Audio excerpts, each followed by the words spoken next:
Bonsoir à tous et bienvenue sur Monaco Info. Je suis ravi d'être en votre compagnie pour cette nouvelle édition. Tous les 23 juin, nous célébrons la journée olympique. La devise de cette journée est bouger, apprendre et découvrir. Une manifestation a été organisée ce matin avec des élèves de CM1 autour de plusieurs ateliers en présence du souverain. L'occasion de transmettre les valeurs olympiennes. Pour nous en parler, nous recevrons dans quelques instants le secrétaire général du comité olympique monégasque. Yvette Lambin-Berty fera également le point sur la délégation monégasque au prochain JO de Tokyo qui débuteront le 23 juillet. Depuis le début de la semaine, nous allons à la rencontre des comédiens présents lors du Festival de télévision de Monte-Carlo. Aujourd'hui, Sandrine Nègre reviendra sur le palmarès de cette 60e édition, parce qu'il ne faut pas oublier que c'est avant tout une compétition. Côté Sentier, c'est le nom d'une série de 4 épisodes. Ils seront diffusés sur Monaco Info et réalisés par Yasmina Farber, ancien grand reporter sur France Télévisions.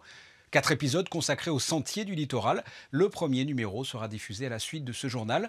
Yasmina Farber sera avec nous pour nous apprendre pas mal de choses sur ces sentiers que l'on ne connaît peut-être pas suffisamment. Et nous reviendrons sur le conseil communal junior. Chaque année, les élus donnent la parole à des collégiens dans le but de les sensibiliser à la vie de la cité. Voilà pour les titres. Commençons par la journée olympique qui se déroule traditionnellement le 23 juin. Pour développer tout cela, nous sommes avec Yvette Lambin-Berty. Bonsoir. Oui, bonsoir. Merci d'être avec nous. Qu'est-ce que cette journée olympique en quelques mots ? Eh bien, la journée olympique a été créée en 1948 pour célébrer l'ère des Jeux modernes, des Jeux olympiques modernes. Et depuis cette époque, alors je pense qu'à l'époque, lorsque le CIO a imaginé cette journée internationale, il n'imaginait pas que tant d'années après, ça aurait l'importance qu'elle a aujourd'hui. Nous, pour Monaco, ça fait plus de 30 ans qu'on célèbre cette journée. Cette journée olympique a pris une dimension particulière cette année. Le comité olympique monégasque a organisé un événement à l'espace Saint-Antoine, un événement auquel a assisté le prince Albert II et ses enfants. Nous y revenons en images avec Émilie Rousseau et Serge Prémont et on se retrouve, si vous le voulez bien, juste après avec notre invité. Matinée athlétique pour ces jeunes élèves de CM1 des écoles de la Principauté pour célébrer la journée olympique. Sa devise, bouger, apprendre et découvrir. Cette année, pas de chronomètre, pas de classement, juste le plaisir de pouvoir retrouver une activité via différents ateliers ludiques après une année chamboulée par la crise sanitaire. L'année a été assez difficile. Ils n'ont pas beaucoup pu pratiquer. Donc là, c'est vrai que c'est un petit peu l'explosion et la récompense dans cette fin d'année compliquée. Les valeurs du sport étaient bien évidemment au cœur de cet événement célébré partout dans le monde. Un 23 juin, hasard du calendrier, cette journée olympique avait lieu à un mois des Jeux de Tokyo. Les enfants représentaient d'ailleurs les 5 continents des anneaux olympiques et une équipe portait même les couleurs de la capitale japonaise. C'est sous le regard du prince Albert II avec le soutien du prince héréditaire Jacques et de la princesse Gabriella que ces élèves se sont surpassés avec enthousiasme. C'est une occasion vraiment bien car on peut aussi rencontrer les élèves des autres établissements. J'ai adoré tous les exercices et j'étais contente que le prince pouvait venir avec ses enfants. Je trouvais que c'était bien parce que cette année on n'a pas vraiment fait beaucoup de sport et là on s'est bien défoulé et c'était bien. Avec un matériel à disposition qui est vraiment fantastique, qui va être offert dans toutes les écoles et c'est une chance incroyable. En effet, chaque établissement primaire va être doté d'un sac Kids Athletics, un outil de qualité permettant avec un matériel pédagogique conséquent de développer des activités comme les ateliers qui ont été proposés lors de cette journée olympique. Une bonne façon de reprendre une activité sportive après des mois d'incertitude. Nous sommes de retour avec Madame Lambin-Berty. Nous en savons plus désormais sur ces Kids Athletics. C'est important de transmettre les valeurs olympiques à la jeunesse. Oui, je pense que c'est la mission première des comités olympiques nationaux, de transmettre ces valeurs à la jeunesse de chacun des pays, parce que l'olympisme aujourd'hui, plus que jamais, joue un rôle fondamental sur l'éducation, sur le respect, l'excellence. Donc je crois que cette journée, elle a une symbolique, mais elle est surtout ancrée dans une transmission de valeurs humaines. Qu'est-ce qui est fait généralement pour fêter cette journée olympique ? Le CIO avait recommandé une course, ce qui est relativement facile à mettre en œuvre. Mais depuis une petite dizaine d'années, bien sûr, il y a la possibilité de faire d'autres événements. Et nous faisions depuis de nombreuses années également ici à Monaco les Jeux athlétiques scolaires qui aujourd'hui sont suppléés par ces parcours gymniques athlétiques que nous avions déjà commencé il y a 2 ans. Puisqu'aujourd'hui nous célébrons la journée olympique, c'est l'occasion peut-être pour moi de faire un point avec vous sur les prochains Jeux de Tokyo en juillet et la délégation monégasque. Où en est-on de cette délégation ?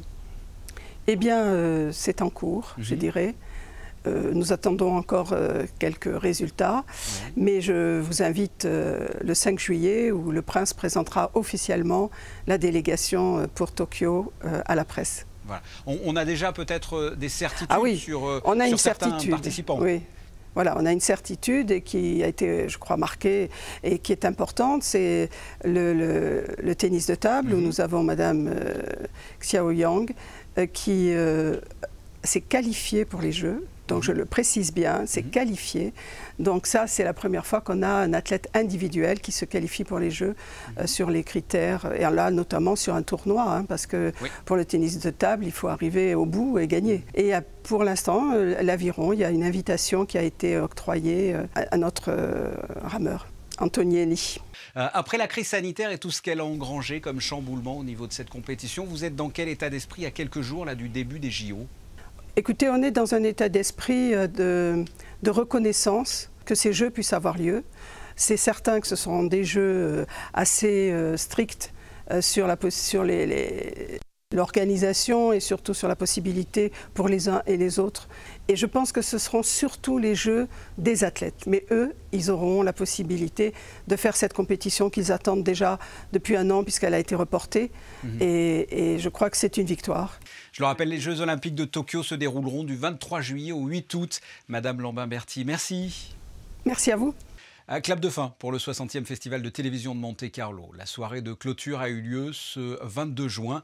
Sandrine Nègre et Thomas Deus, vous étiez aux premières loges sur le tapis rouge. Oui, effectivement, et si un terme pouvait être employé pour définir cette édition, ce serait celui de retrouvailles, car les comédiens étaient véritablement heureux de se retrouver ici. La joie s'est d'ailleurs lue aussi sur leur visage lors du palmarès, sur la scène de la salle des Princes. Mais avant justement de vous en dire plus sur ce palmarès, eh bien, je vous propose d'entendre les différentes personnalités que nous avons pu interroger sur ce tapis rouge. C'est vrai qu'il y a plusieurs styles de préparation. Déjà, vu que je suis maître de cérémonie, donc il a fallu beaucoup travailler avec Jenny pendant toute la semaine. Les 60 ans, ça se fête et au mieux. Il y a 1 an, je me disais, mais de quoi va être fait mon avenir ? Et là, qu'on puisse retrouver un quotidien, qu'on puisse retrouver des films qui viennent de partout, ça fait du bien de rire, de pleurer, d'être ému. Ça fait tellement plaisir de revoir du monde, de se retrouver bien tous ensemble, d'avoir certes ces distances de sécurité, ce masque à respecter, mais tout du moins reprendre une vie plus ou moins normale et ça fait du bien, ça fait plaisir. Le charismatique acteur à la carrière internationale n'a pas caché son émotion. Tchéky Karyo qui a multiplié les succès au cinéma de Nikita, de Luc Besson au Patriote, aux côtés de Mel Gibson, Bad Boys avec Will Smith en passant par les Lyonnais, Belle et Sébastien. Succès aussi sur petit écran avec Baptiste, The Missing ou encore des formats courts comme Kaamelott, Il est la nymphe de cristal 2021. Place aux Nymphes d'Or, le jury fiction a récompensé Uncle Frank dans la catégorie meilleur film, meilleure création et meilleur acteur pour Paul Bettany, visible sur Amazon Prime Video. La série qui remporte la nymphe s'appelle It's a Sin. Elle voit aussi le sacre de son actrice Lydia West dans cette série. Richie, Roscoe et Colin débarquent à Londres en 1981. Les jeunes hommes vont commencer leur vie d'adulte avec un virus nouveau qui se propage, le VIH. De son côté, le jury Actualité a primé notamment un reportage au cœur du Capitole avec l'entrée des Trumpistes qui avait provoqué une onde de choc et pas seulement aux États-Unis. Le meilleur grand reportage nous plonge lui dans la Covid-19 qui occupe la une de l'actualité depuis plus d'1 an dans le monde entier. Le reste de l'actualité en bref avec Alexandra Pani. Bonsoir Alexandra. Vous allez nous faire voyager jusqu'en Thaïlande. Bonsoir Fabien, de manière virtuelle malheureusement, mais en effet, le Monaco Economic Board proposait aujourd'hui une conférence autour des opportunités économiques liées à la Thaïlande. Idéalement situé au cœur de l'Asie du Sud-Est, le pays offre de nombreuses perspectives de développement grâce notamment à l'émergence des marchés voisins, le Laos, la Birmanie ou encore le Cambodge. Une réunion réservée aux membres du MEB. La Saint-Jean se déroule en 2 temps chaque année. Un premier événement avait lieu ce soir sur la place du Palais. Quant à la place des Moulins, ça sera pour demain, Alexandra. Effectivement, Fabien, les festivités de la Saint-Jean au quartier du Moulin seront cette année proposées en format réduit. À 19h30, vous pourrez suivre le cortège qui partira de la place des Moulins, composé de la musique municipale, d'autorités, des porte-drapeaux et bien entendu Petit Saint-Jean et son agneau emblématique. Puis à 19h45 aura lieu la cérémonie religieuse en l'église Saint-Charles. Cette année, pas de feu traditionnel ni de représentation folklorique, Fabien. Autre festivité, samedi, la fête de la mer du côté du Port Hercule. Nous espérons que la météo soit clémente pour pouvoir profiter de l'événement après une édition 2020 annulée. Seule une version très allégée sera maintenue cette année. Dès 10h30, vous pourrez participer ou admirer la grande parade de la mer. Voile ou moteur, toutes les unités sont les bienvenues. Elle débutera au pied du musée océanographique. À 10h45 aura lieu une bénédiction et hommage aux marins disparus. Et même si elle est dangereuse, Arthur Rimbaud écrivait dans Une saison en enfer que l'éternité, c'est la mer mêlée au soleil. Restons sur le bord de mer avec notre deuxième invitée, Yasmina Farber. Bonsoir. Bonsoir Fabien. Vous allez proposer sur Monaco Info une série de documentaires sur les sentiers du littoral. Ça va d'ailleurs commencer ce soir, juste après le journal. Pourquoi une série sur ce thème-là ? Je vous dirais que comme toutes les bonnes idées, sont des idées qu'on a en marchant. Ouais. Et moi, c'est en marchant sur ces sentiers, régulièrement, surtout sur les sentiers de Cap d'Aille et du Cap Ferrat, surtout aussi ces derniers mois et ces dernières années, et cette année très compliquée de confinement où j'avais besoin d'oxygène, de prendre l'air, de voir l'horizon. Et au fil du temps, je réfléchissais aussi au travail, évidemment. Et je me suis dit, enfin, pourquoi pas ? Pourquoi ne pas proposer une série sur ces sentiers qui sont somptueux, magnifiques, oxygénants, ressourçants ? Et j'avais envie de vous proposer une belle découverte. Et que va-t-on pouvoir y découvrir ? Combien d'épisodes ? Combien de lieux différents ? Alors, j'ai proposé une série de 4 épisodes. Cap d'Aille, le Cap Ferrat, le Cap Martin et le Cap d'Antibes. Donc ce sont des épisodes qui vont durer entre 8 et 10 minutes maximum. Et c'est une promenade en fait que je propose aux téléspectateurs. Une promenade avec moi, j'embarque un petit peu les gens et je vais à la rencontre des gens qui font l'histoire de ce sentier, qui sont les personnages, qui sont les gardiens de ces lieux et qui ont des histoires à nous raconter, des anecdotes. Il y a des scientifiques, il y a des gens de la culture, il y a des gens qui vont se baigner, qui sont des habitués. Donc en fait, c'est tous ces personnages que je vais rencontrer au fil du sentier, au fil de ces kilomètres. Vous nous donnez l'eau à la bouche. Donnez-nous quelques exemples de ce que l'on peut y découvrir, dont on n'a pas forcément idée quand on se balade simplement sur le littoral. Alors, on va découvrir un petit peu d'architecture. Les sentiers, c'est aussi l'histoire, c'est notre patrimoine. Ce sont ces belles années, ce sont les années de la belle époque, le début du XXe siècle.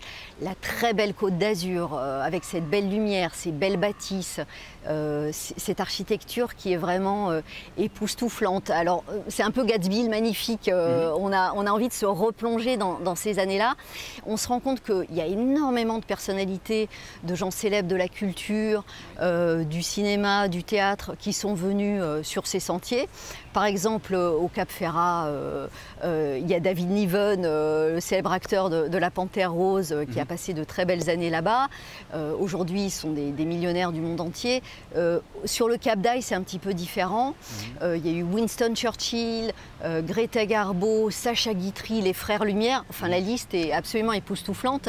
Donc, c'est une promenade aussi dans le temps que je fais découvrir.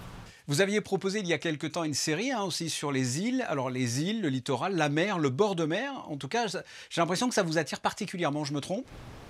J'adore la Méditerranée, j'ai passé toute mon enfance en vacances sur la côte ligure, pas très loin d'ici, vers Portofino avec mes parents.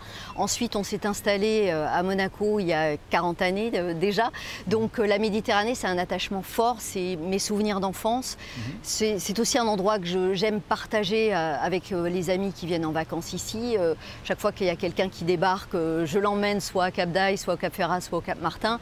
Ils s'en plaignent plein les yeux, pas besoin d'aller très très loin, pas besoin d'aller de traverser la Méditerranée et d'aller dans d'autres pays. Ici, on a un site exceptionnel pour se baigner, pour se promener. C'est absolument somptueux et j'avais envie de repartager ça avec le téléspectateur et avec vous. Et le premier donc, de la série sera consacré à Cap d'Aille, c'est ce soir, c'est même dans quelques minutes, juste à la fin du journal. Parlez-nous de ce sentier-là, celui de Cap d'Aille. Qu'est-ce qu'il a d'intéressant ? Cap d'Aille, déjà, c'est la promenade des Monégasques. On est à quelques centaines de mètres, donc c'est déjà un endroit qui est très pratique d'accès. 3,5 km, la promenade n'est pas trop compliquée. Alors, il y a les fameuses marches de la Mala qu'on connaît, qui sont difficiles à remonter. Mais ce site est absolument magnifique. Et moi, ce que j'ai appris, ce que je ne savais pas quand je marchais la tête en l'air ou la tête dans mes pieds ou avec mon chien, je ne savais pas que c'était un volcan qui a 30 millions d'années par exemple. Ah bah donc voilà, au fil. Pas non plus. Et bien voilà, la Pointe des Douaniers, c'est un ancien volcan. On est sur les pentes d'un volcan. Et ça, écoutez, donc on a fait des interviews de scientifiques qui nous expliquent, qui nous décryptent. Donc à chaque fois, on essaye de baliser ce chemin avec des anecdotes et des informations. Ça a l'air passionnant. On va regarder tout ça dans quelques instants. Yasmina Farber, merci. Merci Fabien, merci à vous tous. Passons au reportage suivant. Donner la parole aux jeunes et les sensibiliser à l'action municipale, c'est le but du projet communal junior. Ce mardi, les collégiens ont présenté leur projet à la mairie devant les élus, avec l'espoir de les voir se concrétiser. Reportage de Vanessa Dessy. C'est au cours d'une séance publique dédiée au conseil communal junior que des élèves de 4e ont pu présenter aux élus leurs différents projets, le but étant de les impliquer dans la vie institutionnelle du pays et d'aboutir à la mise en œuvre de leurs idées. Je dois dire qu'ils ont été très pertinents parce qu'ils ont réalisé un vrai travail professionnel, tant sur les compétences de la mairie qui étaient particulièrement bien ciblées, que sur leur propre désir de voir concrétiser des projets. Et c'est ce qui nous tenait à cœur, évidemment, puisqu'il y a 12 ans déjà que le projet communal junior existe et qu'il y a de nombreux projets qui ont été d'ores et déjà réalisés, comme vous le savez. Les plus emblématiques, ça va être la Splash Party, on a aussi organisé un concours de cuisine, et là, les nouveaux projets qui s'annoncent sont passionnants.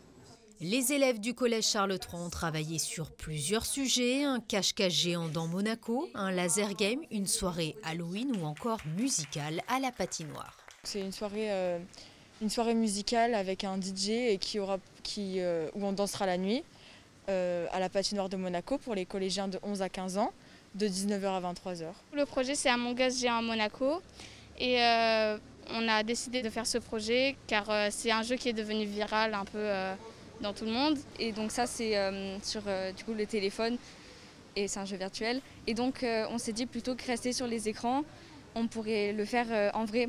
Et donc ce serait plus sympa et plus convivial. Une fois encore, les membres du conseil communal ont souligné l'originalité des projets et la qualité de réflexion des élèves.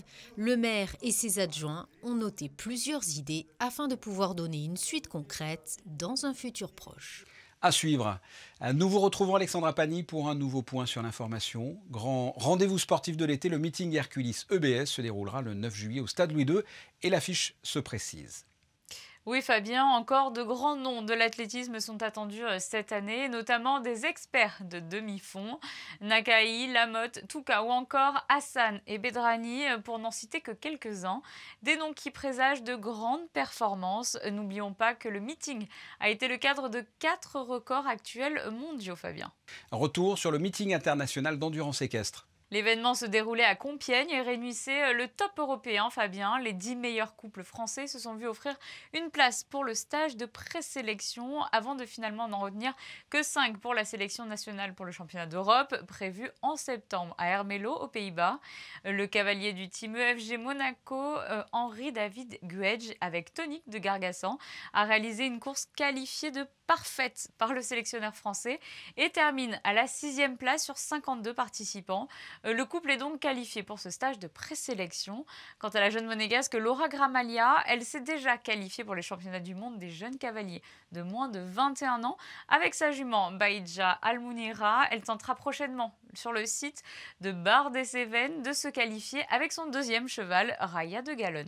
Sport équestre toujours avec le jumping de Monte-Carlo qui s'installe actuellement sur le port Hercule. Oui, les aménagements sont en cours. L'édition 2021 se déroulera la semaine prochaine, du 1er au 3 juillet précisément. Et sachez que dès à présent, la billetterie est ouverte pour réserver vos places. Alexandra, quel temps fera-t-il pour cette deuxième partie de semaine ? Pas de véritable changement dans le ciel jeudi, une journée encore largement ensoleillée mais ponctuée de passages nuageux. Les températures atteindront les 26 degrés au plus chaud de la journée et n'oubliez pas de fêter les Jean-Baptiste jeudi. Dans le christianisme, Jean le Baptiste est le prophète qui a annoncé la venue de Jésus de Nazareth. Et parmi les Jean-Baptiste célèbres, il y a bien sûr Jean-Baptiste Poquelin, plus communément appelé Molière. C'est la fin de ce journal et comme d'habitude, nous le terminons en photo. Elles sont signées Stéphane Dana et sont consacrées au tapis rouge de la 60e édition du Festival de télévision de Monte-Carlo. Nous en avons largement parlé sur Monaco Info.